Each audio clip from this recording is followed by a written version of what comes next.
कान्होजी पात्रा महाराष्ट्र के वारकरी संप्रदाय की एक प्रसिद्ध संत हैं, जिन्होंने अपना पूरा जीवन भगवान विट्ठल को समर्पित कर दिया था। लेकिन इससे भी अधिक रोचक बात यह है कि उनका जन्म एक वैश्या के घर में हुआ था। वे संत बनने से पहले एक वैश्या थी, नर्तकी थी।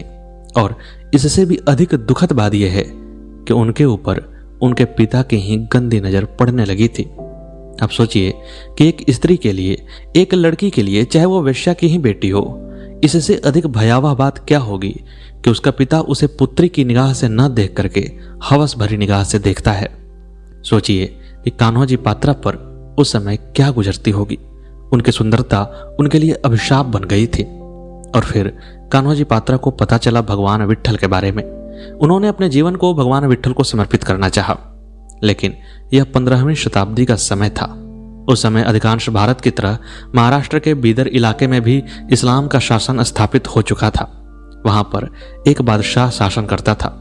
और जब उसके कान में यह खबर पड़ी कि कान्होजी पात्रा विट्ठल की एक संत हैं और जो अद्वितीय सुंदरी हैं, तो उसने वही किया जिसके लिए ये कुख्यात थे।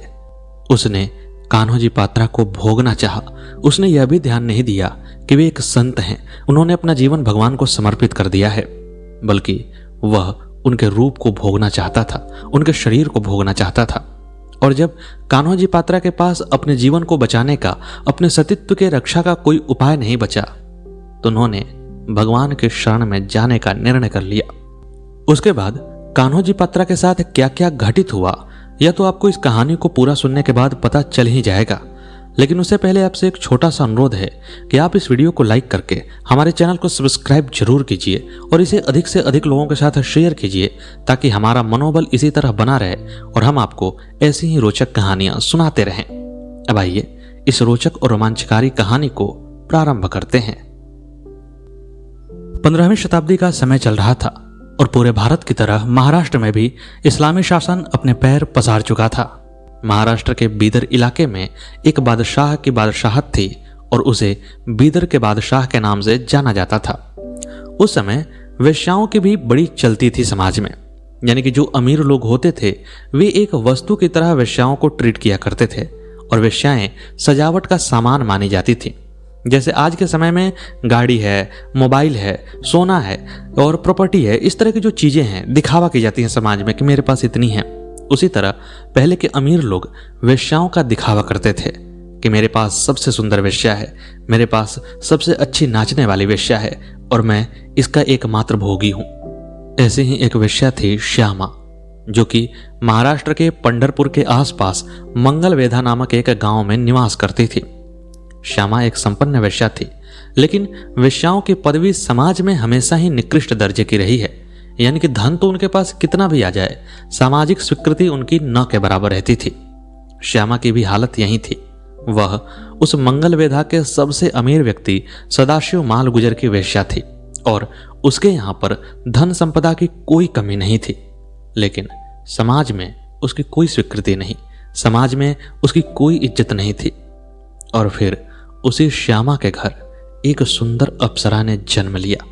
वह इतनी सुंदर थी कि लोग उसे देखकर कहते थे कि भगवान ने न जाने किस पाप के कारण इस अप्सरा को एक नर्तकी, एक वेश्या के घर में भेज दिया है।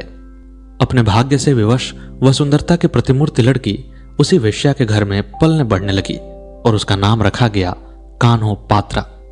कान्हो पात्रा बड़ी ही सुंदर थी और जैसे जैसे उनकी उम्र बढ़ने लगी, उनकी सुंदरता के चर्चे आसपास के गांव में फैलने लगे थे।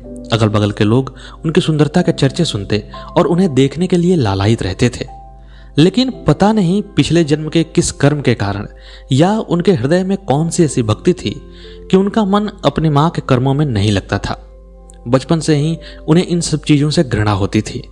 वे नृत्य करना सीखती थी। नृत्य में उनकी इच्छा थी, ललक थी नृत्य सीखने की। गाने की भी उनकी इच्छा थी, गाने की भी ललक थी। लेकिन उनका नाचना, उनका गाना किसी व्यक्ति के लिए नहीं था। किसी व्यक्ति के नाम पर उन्हें नाचना और गाना अच्छा नहीं लगता था। लोगों को दिखाने के लिए न तो वे नृत्य करना चाहती थी और न गाना चाहती थी। लेकिन भगवान ने जितनी सुंदरता उन्हें दी, उतना ही खूबसूरत गला दिया था उन्हें। और नृत्य तो ऐसा करती थी कि लगता था कि स्वयं इंद्र के दरबार की कोई अप्सरा उतरकर पृथ्वी पर अपने नृत्य की छटा बिखेर रही हो। उनकी उम्र धीरे धीरे बढ़ रही थी और उम्र के साथ साथ बढ़ रही थी सुंदरता। एक तो एक वेश्या के घर में जन्म लिया, दूसरे वे अद्वितीय सुंदरी थीं और तीसरे उनके परिवार की सामाजिक स्थिति कोई अच्छी नहीं थी। ऐसे में उनकी सुंदरता उनके लिए अभिशाप बनने वाली थी। कान्होपात्रा के घर की मुखिया थी श्यामा वेश्या। उसके कोठे पर सदा ही चहल पहल रहा करती थी और जैसे जैसे कान्होपात्रा की सुंदरता के चर्चे आगे की तरफ बढ़ते चले गए, वैसे वैसे श्यामा वेश्या की पूछ भी बढ़ती चली गई। अब लोग कान्होपात्रा के लिए श्यामा वेश्या की खुशामद करते थे। वे चाहते थे कि श्यामा वेश्या उन्हें कान्होपात्रा को समर्पित कर दें और इसके लिए वे सब बड़े से बड़ा धन देने के लिए तैयार थे। और फिर श्यामा वेश्या के पास उस शहर के सबसे अमीर व्यापारी सदाशिव माल गुजर का संदेश आया। वह कान्होपात्रा का नृत्य देखना चाहता था और कान्होपात्रा को अपने पास रखना चाहता था। यह सुनकर श्यामा वेश्या हतप्रभ रह गई। उसने सदाशिव माल गुजर को समझाया कि यह तुम्हारी ही बेटी है, तुम्हारे और मेरे संबंध से ही इसका जन्म हुआ है। एक माँ ही जानती है कि उसका पुत्र या उसकी पुत्री वास्तव में किसकी संतान है। ऐसे में श्यामा वेश्या ने सदाशिव माल गुजर को समझाया कि यह तुम्हारे ही शरीर से उत्पन्न हुई है, यह तुम्हारा ही अंश है। ऐसे में तुम इसे हवस वाली निगाह से कैसे देख सकते हो? तुम्हें तो इसे पिता की दृष्टि से देखना चाहिए। हम भले ही वेश्या हैं, तुम इसे अपना नाम नहीं दे सकते हो, लेकिन कम से कम इतनी नैतिक मर्यादा तो होनी चाहिए तुम्हारे अंदर। लेकिन सदाशिव माल गुजर एक वेश्यागामी था और वेश्यागामी से नैतिकता की उम्मीद करना अपने आप में बेवकूफी है। वह कान्होपात्रा पर हवस भरी दृष्टि रखने ही लगा। उसने श्यामा वेश्या को परेशान करना शुरू कर दिया। श्यामा वेश्या उसके ही बल पर सबसे अमीर वेश्या बनी हुई थी। धीरे धीरे उसने श्यामा वेश्या को धन देना बंद कर दिया और जो भी धन उसने दिया था वह भी श्यामा वेश्या से हड़पने लगा। उसकी साख गिरने लगी थी, उसका रुतबा घटने लगा था। ऐसे में श्यामा वेश्या क्या करती? जब परेशानियां असह्य हो गईं तो उसने निर्णय किया कि वह कान्होपात्रा को सदाशिव माल गुजर के पास भेज देंगी। कान्होपात्रा युवा होती चली जा रही थी। उन्हें भी पता था कि जिस तरह का माहौल है वे अधिक समय तक बची नहीं रहेंगी। लेकिन ऐसे में जब उन्हें यह पता लगा कि उनके अपने ही जैविक पिता उनका भोग करना चाहते हैं तो उन्होंने शर्म से अपना सर झुका लिया। वे अंदर ही अंदर घुटन महसूस करने लगी। एक तो पिछले जन्म में उन्होंने कोई ऐसा महान कर्म किया था जिसके कारण उनके मन में सदा से ही संन्यास वाली भावना रहती थी। वे नृत्य और गीत में रमती नहीं थीं। वे वेश्यावृत्ति की तरफ आंख उठाकर भी नहीं देखती थीं। और फिर अब तो उनके सामने एक ऐसी दुविधा खड़ी हो गई जिसमें कोई भी स्त्री घुटकर पश्चाताप करके ही रह जाएगी। उनके सामने मरने के सिवा कोई दूसरा चारा दिख भी नहीं रहा था। वे एकदम नहीं चाहती थीं कि उनके पिता उनका भोग करें, लेकिन उनके सामने कोई रास्ता भी नहीं दिखाई दे रहा था। कान्होपात्रा उदास रहने लगी। पहले वे नृत्य और गीत एक शिक्षा के तौर पर सीखती थीं, एक कला के तौर पर सीखती थीं, लेकिन अब उनका मन वह भी सीखने में नहीं लग रहा था। वे अपने जीवन को निरर्थक मान चुकी थीं। श्यामा वेश्या के घर में 2 दासियां थीं जो कान्होपात्रा के लिए हमेशा काम करते थे। उनकी अपनी व्यक्तिगत दासियां थीं। उन लोगों ने जब देखा कि कान्होपात्रा बड़ी ही उदास रहा करती हैं तो वे अपनी मालकिन के उदासी को दूर करने का प्रयत्न करती। लेकिन कान्होपात्रा की उदासी भौतिक उदासी नहीं थी। उनकी उदासी अपनी चेतना से उपजी हुई उदासी थी। वे किसी भी तरह के राग रंग से, किसी भी तरह के बहलाव से खुश नहीं हो सकती थीं। श्यामा वेश्या द्वारा सदाशिव माल गुजर को दिया गया समय धीरे धीरे नजदीक आ रहा था। कान्होपात्रा को अब अपने पिता के पास जाना ही था। ऐसे में उन्होंने एक दिन अपने कमरे के बाहर देखा कि कुछ पुजारियों का दल बड़ी मस्ती से नाचता गाता चला जा रहा है। उनके चेहरे पर कोई भी दुख, कोई भी पीड़ा नहीं दिखाई दे रही है। उन्हें लगा कि जीवन में कोई इतना खुश कैसे हो सकता है, कोई इतना सुखी कैसे हो सकता है। इन्हें लगता है कि जीवन का कोई दुख ही नहीं है। वे आश्चर्य से भर गईं। उन्होंने पुजारियों में से एक पुजारी को अपने पास बुलवाया। दासी गई, पुजारी को लेकर आई। कान्होपात्रा ने पूछा कि आप इतने खुश कैसे रह सकते हैं, इतने प्रसन्न कैसे रह सकते हैं, क्या आपको कोई दुख नहीं है? तब उस पुजारी ने बताया कि मैं विट्ठल भगवान का पुजारी हूं। मैं भगवान विट्ठल की पूजा करता हूं, सेवा करता हूं। भगवान विट्ठल की शरण में आने के बाद दुख कैसा होता है यह कोई नहीं जान पाता है। वे तो सबके रक्षक हैं, सबके स्वामी हैं। उनके शरण में दुख का क्या स्थान है? कान्होपात्रा यह सुनकर भगवान विट्ठल के प्रति आकर्षित होने लगी। पूर्व जन्मों का उनका पुण्य संचित था। वे उनके मन में भक्ति के भाव जगाए रखता था। ऐसे में जब उन्हें पहली बार भगवान के बारे में अच्छे से जानकारी मिली तो उनका मन भगवान विट्ठल की तरफ रमने लगा। उन्होंने पुजारी से भगवान विट्ठल के बारे में और जानना चाहा। तब उस पुजारी ने बताया कि प्राचीन काल में एक संत हुए, संत पुंडलीक। उनके माता पिता भी भगवान श्री हरि विष्णु के बहुत बड़े भक्त थे, लेकिन पुंडलीक प्रारंभ से ही भक्त नहीं थे। वे एक असभ्य व्यक्ति थे। उन्होंने अपने माता पिता को अपने ही घर से बाहर कर दिया, परंतु भगवान की कृपा से उन्हें भक्ति और ज्ञान की प्राप्ति हुई। जब उन्हें भक्ति और ज्ञान की प्राप्ति हुई तो उन्हें पता चला कि अपने माता पिता की सेवा करने से बढ़कर कोई भी दुनिया में धर्म नहीं है। कोई भी ऐसा कर्म नहीं है जो माता पिता की सेवा की बराबरी कर सके। और इसीलिए उन्होंने अपनी गलती पर पश्चाताप करते हुए अपने माँ बाप को अपने घर में बुलाया और उनकी सेवा करने लगे। उनकी सेवा करते और भगवान की पूजा करते। उनकी पितृभक्ति, मातृभक्ति और ईश्वर के प्रति उनकी असीम आस्था को देखते हुए भगवान श्री हरि विष्णु उन पर प्रसन्न हो गए और अपनी पत्नी माता रुक्मिणी के साथ दर्शन देने के लिए वे पुंडलीक के दरवाजे पर आए। परंतु जब भगवान विष्णु माता रुक्मिणी के साथ पुंडलीक जी के दरवाजे पर आए तो उस समय पुंडलीक जी की पीठ दरवाजे की तरफ थी और वे अपने पिता के चरण को दबा रहे थे।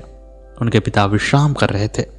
ऐसे में जब भगवान श्री हरि विष्णु उनके दरवाजे पर आए तो उन्होंने कहा कि संत पुंडलीक, मैं तुम्हारी पितृभक्ति से, तुम्हारी मातृभक्ति से, तुम्हारी ईश्वर भक्ति से बड़ा ही प्रसन्न हूं।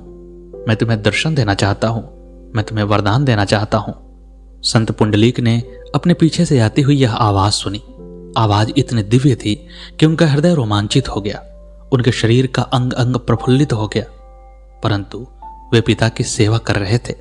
उनका कर्तव्य अपने पिता की सेवा करना था। उन्होंने भगवान से कहा कि हे प्रभु, मैं अभी पिता के पैर दबा रहा हूं। अभी वे विश्राम कर रहे हैं। जब तक मैं पिता के पैर न दबा लूं तब तक आप कृपया वहीं पर प्रतीक्षा करें। दरवाजे पर एक ईंट रखी हुई है, आप उसी पर आसन ग्रहण करें और प्रतीक्षा करें। भगवान तो बड़े ही भोले हृदय के हैं। वे भक्त की बात को कहां टाल सकते हैं। भगवान श्री हरि मुस्कुराते हुए उस ईंट पर खड़े हो गए। इधर पुंडलीक जी अपने पिता की चरण सेवा में इतने रत हुए कि कब रात्रि गुजर गई उन्हें कुछ पता ही नहीं चला। जब सुबह की पहली किरण के साथ चिड़ियों की चहचहाहट प्रारंभ हुई तब उन्हें ख्याल आया कि अरे, मेरे प्रभु तो दरवाजे पर ही इंतजार कर रहे हैं, मेरी प्रतीक्षा कर रहे हैं। वे झटके से पीछे की तरफ मुड़े, लेकिन तब तक भगवान वहां पर मूर्ति के रूप में स्थापित हो गए थे। वे अपने विग्रह को छोड़ चुके थे और चूंकि एक ईंट पर वे खड़े हुए थे इसलिए उनका नाम पड़ा विट्ठल। भगवान श्री हरि विष्णु अपने एक भक्त के कहने पर एक नए रूप में वहां पर निवास करने लगे और जो पुंडलीक का घर था वह भगवान का धाम हो गया। वह पुंडलीकपुर कहा जाने लगा और समय के साथ साथ उसी का अपभ्रंश हुआ पंढरपुर। पुजारी ने यह सारी कथा और भगवान विट्ठल से जुड़ी अनेक कथाएं कान्होजी पात्रा को सुनाई। पुजारी ने भगवान विट्ठल की कथाएं बताई और फिर कहा कि यदि आप भगवान विट्ठल के पास जाएंगे तो आपके दुख भी समाप्त हो जाएंगे। इस पर कान्हो पात्रा ने मन महसूस कर कहा कि मैं तो एक वेश्या की बेटी हूं, एक वेश्या के घर में मेरा जन्म हुआ है। क्या आपके भगवान विट्ठल मुझे स्वीकार करेंगे? यह सुनकर संत ने बड़ी ही प्रसन्न वाणी में कहा, भगवान विट्ठल के यहाँ कोई भेदभाव नहीं है। उनके यहाँ कोई छोटा बड़ा नहीं है। हमारे संत तुकाराम जी एक तथाकथित नीची कहे जाने वाली जाति के व्यक्ति थे और भगवान ने तो उन्हें भी स्वीकार कर लिया। उनके यहाँ कोई छोटा बड़ा, कोई ऊंचा नीचा है ही नहीं। उनके यहाँ कोई वेश्या नहीं है। उनके यहाँ कोई पतिव्रता नहीं है। सब बराबर हैं। वे सबके ईश्वर हैं। वे सबको शरण देते हैं। कान्होजी पात्रा को ऐसा लगा जैसे उनकी निर्धारित मंजिल उन्हें मिल गई हो। उन्होंने अब अपने मन को निश्चित कर लिया कि वे भगवान विट्ठल को ही समर्पित होंगी। उन्हें अब अपने हृदय के अंदर की दबी बातें पता चल गईं। उन्हें पता चल गया कि क्यों उनका मन नृत्य और गीत में लगता था, लेकिन किसी के सामने वे उसे प्रस्तुत नहीं करना चाहती थी, क्योंकि उनका नृत्य और उनका गीत भगवान के लिए बना था। वे किसी आम व्यक्ति के लिए थे ही नहीं। और फिर उन्होंने अपनी दासियों के साथ चुपचाप भगवान विट्ठल के मंदिर की तरफ प्रस्थान कर दिया। वे वहां मंगल वेधा से पंढरपुर पहुंच गईं। पंढरपुर जाने के बाद भगवान विट्ठल की शरण में उन्होंने नाचना और गाना प्रारंभ कर दिया।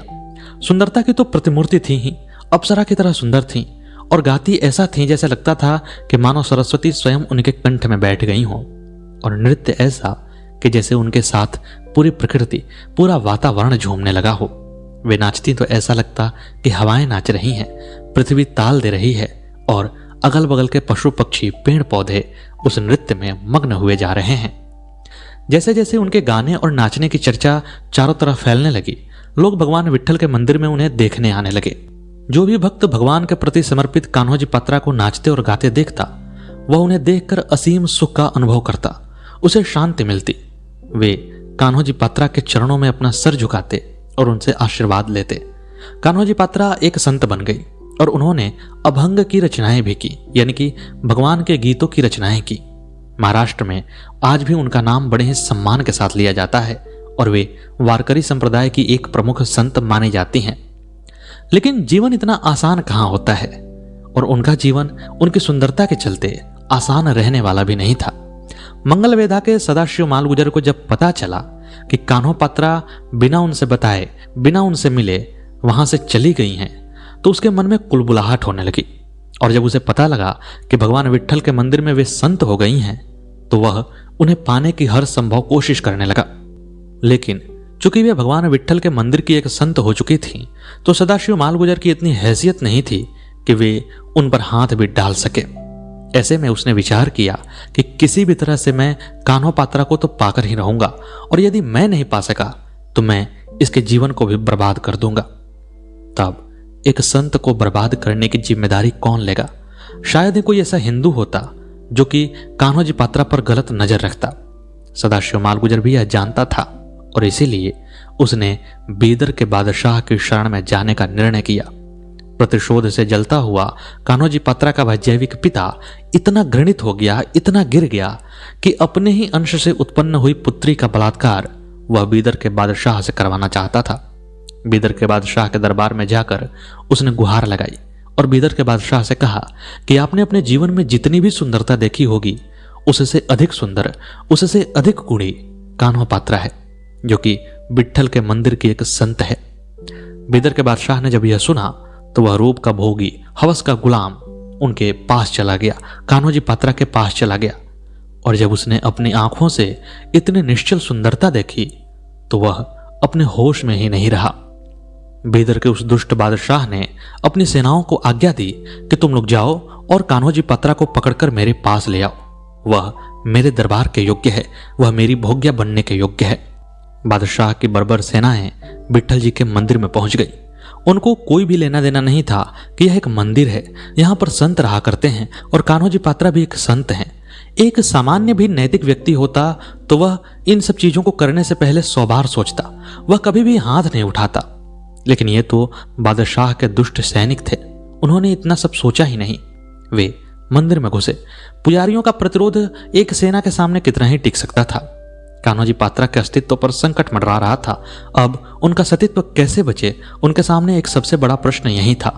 चारों तरफ से मंदिर घेर लिया गया था, भागने की कहीं कोई जगह नहीं थी।